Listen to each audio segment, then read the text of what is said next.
What's up, guys? Nice to see you. I wanted to apologize in advance. Made a video prior to this one talking about Free Will and Michael and, uh, you know, the whole story about fighting Jimmy and things. That didn't happen. I mean, that happened, but that didn't happen at that time. Uh, that was a story, maybe one story after this one. The story that I got sent off for in truancy the first time was Miss Brown. And it was Miss Brown's foster house where she kept up to four boys at a time. And this is the story about Miss Brown. So, Miss Brown was a 65, maybe 68-year-old woman. She was from Germany. She went through the Depression with her father. Uh, she told me stories about her having to eat out of pig buckets to get apple cores just so that they could survive and get by. She also told me this really bad abusive story. I'll tell you, but uh, it's not a great story. It was a story about how her father was super strict and they lived a certain way. So he didn't believe in children interrupting grown people's conversations. And she remembered that her sister had interrupted her father once in the middle of a conversation, and her father had backhanded her across the room so hard that she went up underneath the sink. And I don't know why I ever remembered that story, but it always gave me this impression in my mind that somebody who goes through depression and people who raise that way tend to treat people that way because they've been taught that way. So it's kind of interesting to know that you see images of your head of a story that you never witnessed yourself, but you still see the views of like that person and that person getting slapped all the way across the room. I always found that kind of interesting.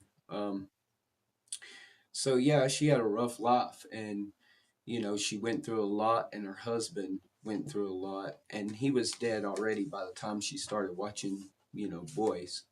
So when I got there, Russell was there and Ben was there.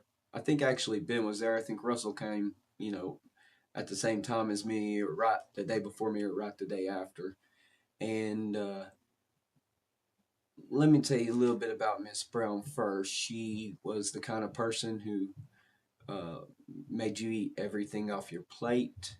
If you didn't eat all your food, there would be an issue. She would threaten to call your caseworker. She would threaten to, make you leave and things. And she used to make you move things and stuff. But I did write down just a little bit. I'll say it like this. She was a strict person. She was very routine. Um, she didn't allow TVs in her house. None.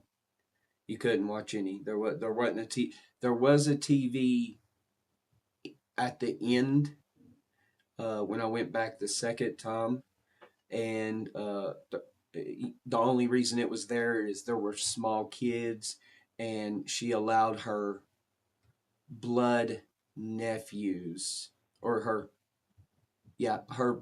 blood nephews to watch TV at her house, but not the kids that were, of course, foster kids. Um,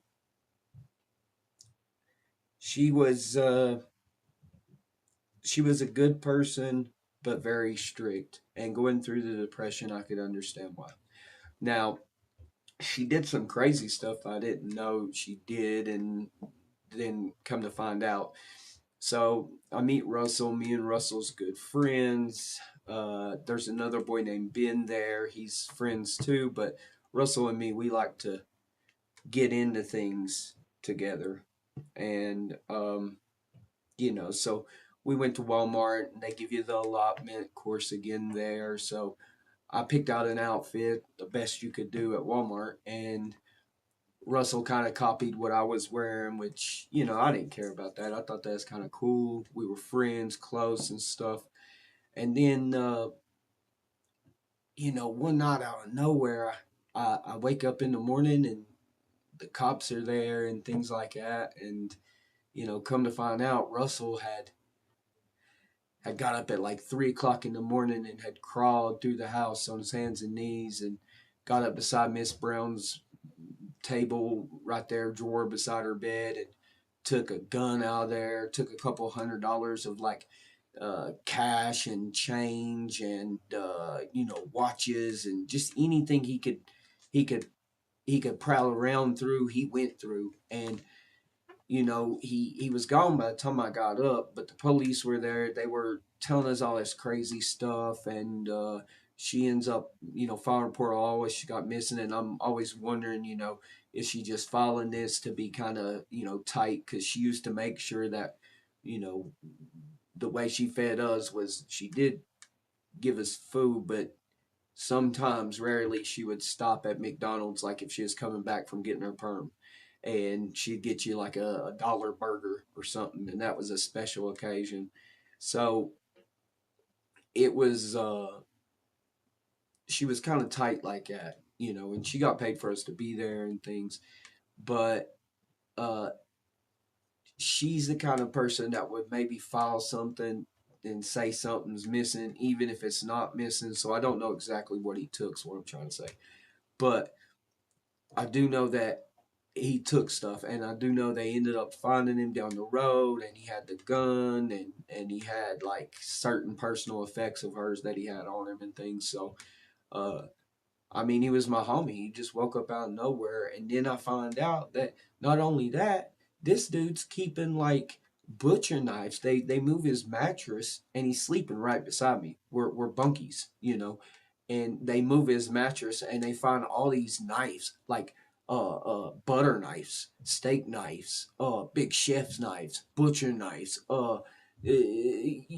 switchblades, and things like that. How did he get all this stuff? I mean, he was the only one that related to me because we used to go out, and he would help me pick up cigarette butts so we could smoke, and he would help me steal stuff like cigars and stuff like that, whatever we could. Lighters and cigars were our main thing to try to go to. But either way, I don't know what he had all that stuff under it for, but he did have like writings and things like that that had to do with how he felt about Agnes. That was her name.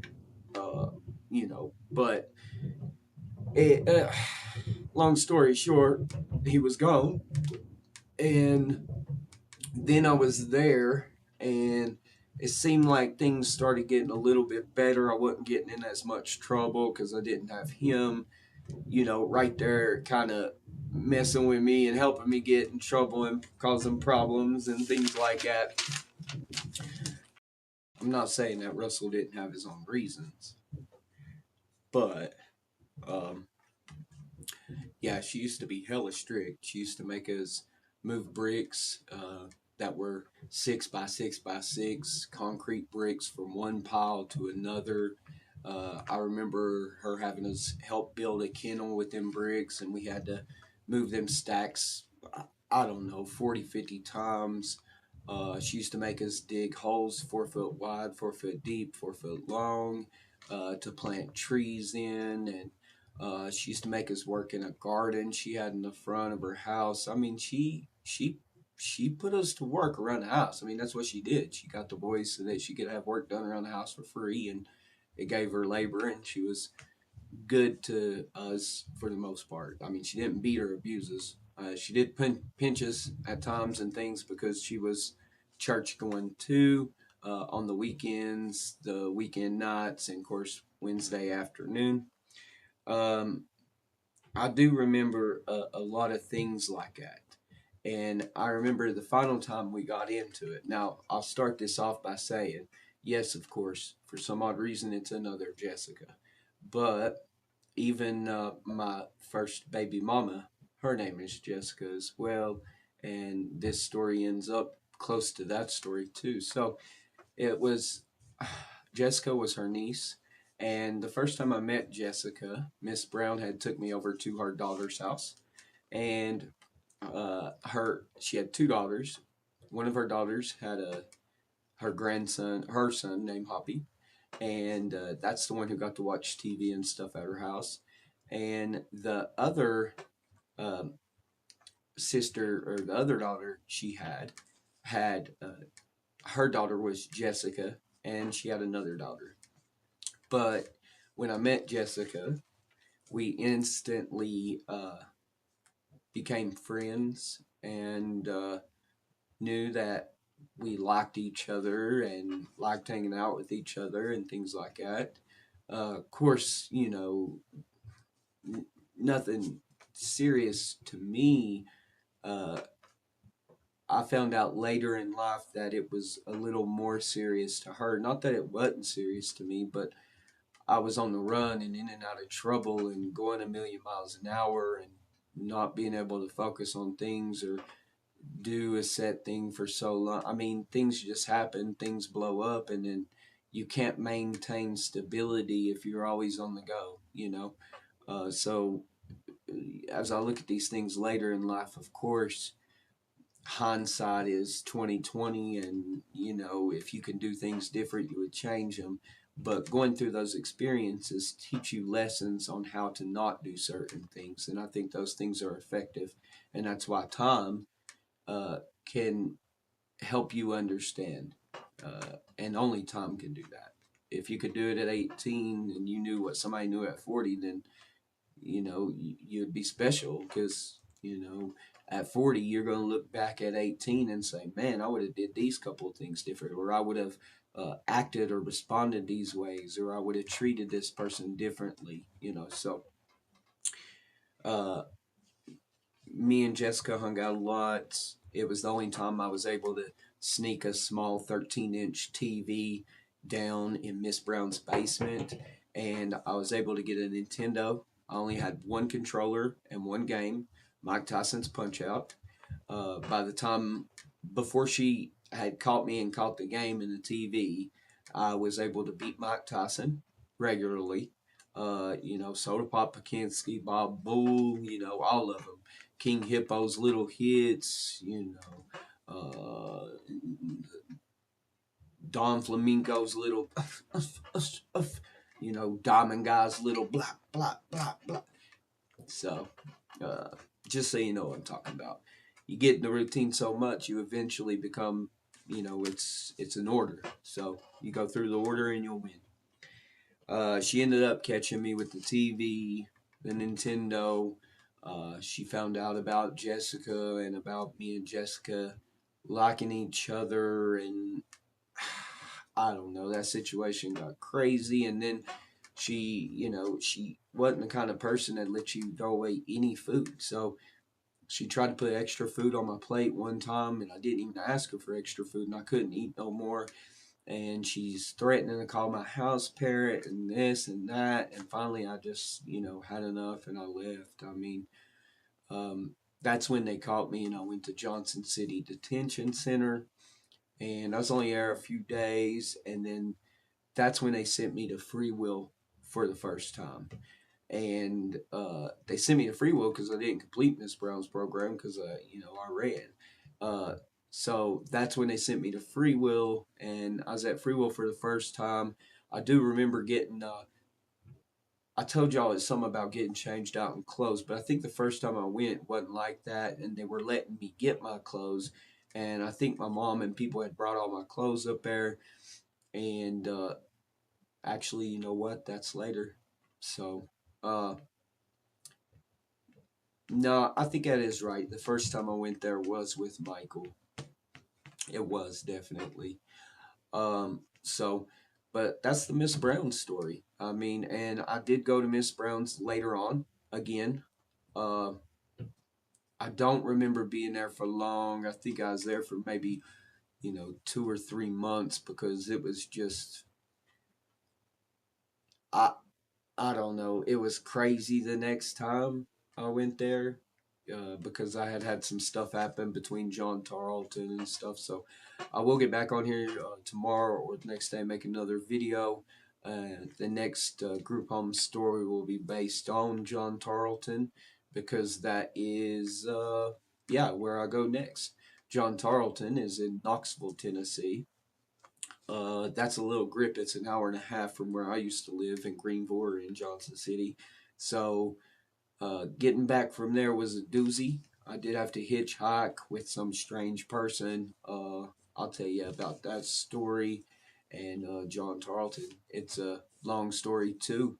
Uh, I busted a glass with a big chair, got in a fight with a dude. Of course, left all my stuff behind. Traveled home, got a girl pregnant. Um, of course, went back to Miss Brown's. Jessica finds out I get Jessica pregnant. This whole time I think, when I run, me and Jessica's, of course, not going to see each other ever again. So, but to her, it was different. I come to find out that to her, it was almost like, I'm not going to say she was waiting. I don't know personally, but when I spoke to her again, that's what I felt like. I felt like we were supposedly boyfriend and girlfriend, and just because I couldn't be there with her didn't mean that we wasn't together or something. It's confusing. But let me make sure I told you everything I'd like to tell you. Yeah, I guess that's everything for today. And I hope y'all guys like and subscribe. And if you enjoy these stories, continue listening. They'll get more detailed, more crazy, and there's a ton of stories. It's just getting through the group homes and helping you understand the group homes before the jail, helping you understand not before drug addiction because it's already smoking cigarettes at 9, and you know I was being bought packs of cigarettes by the time I was 10 and 11. So, I mean, there's a lot of different stories like that. I'll tell you stories about me getting in trouble, but let me get through the group homes first, and I'll give you some reasons why, and the stories of the troubles and tribulations later. Okay. Hopefully, you learn from my lessons, and hope y'all guys have a good night. And of course, again, like and subscribe.